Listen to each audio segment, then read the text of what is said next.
catching up on things. Last day of token is today. Pop by again if we can. But also, it's going to be my last, I think, crypto conference. Going to stick to Bitcoin only. So we'll see people at Vegas for Bitcoin 2025. Otherwise, not too much to share, but we've developed a process for the team to work together and multiply our efforts.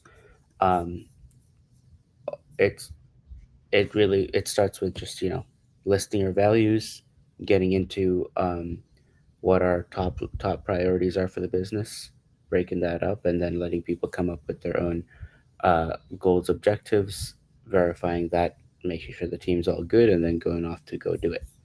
We're just gonna start simple like that.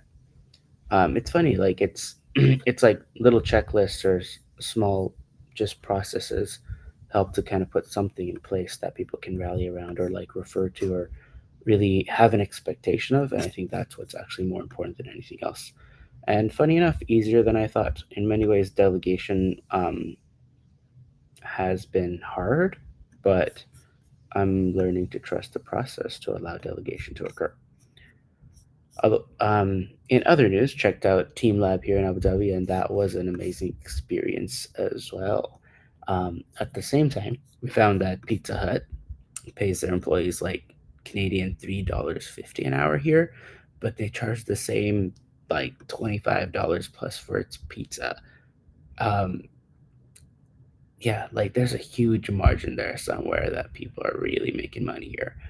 So figured need to start a business like that here too and get our Bitcoin thing up and running and just open up another Pizza Hut franchise and make better pizza than what they currently have, honestly. But I was advised that setting up in Saudi as a startup is a better deal these days. That's something that I want to explore further. I'm not entirely sure about it yet.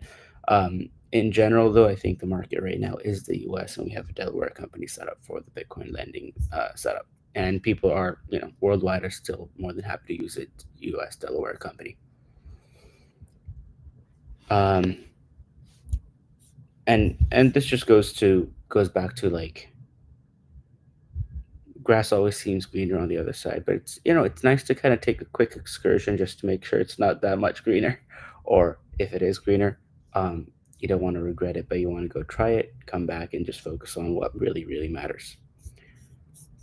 Otherwise, one more day, then we're head back to Vancouver, and Carney is in the office. He's one.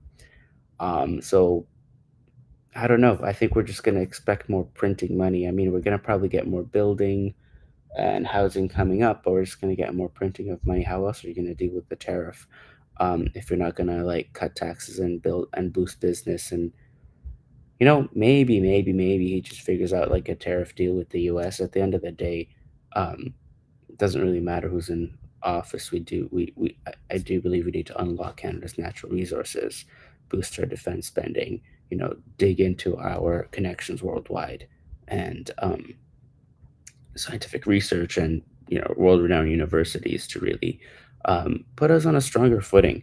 I think that's just it. Like we've just been on such a weak footing over the past 10 years um, with the rest of our peers that's why we find ourselves in this state. So I really don't want to see too much more spending. Although I mean, with Carney in office, I can't expect anything more. Good for Bitcoin though. So just keep earning US dollars if possible, spending Canadian, and stack Bitcoin. I think that's our plan as we go. And on that point of stacking Bitcoin, I think we're gonna start exploring the idea of like setting up a DCA score because you do need to show like some sort of income or cash flow history for these institutions to take part and unlock capital for Bitcoiners worldwide. That's all for today, folks. We'll continue again tonight or tomorrow. Bye bye.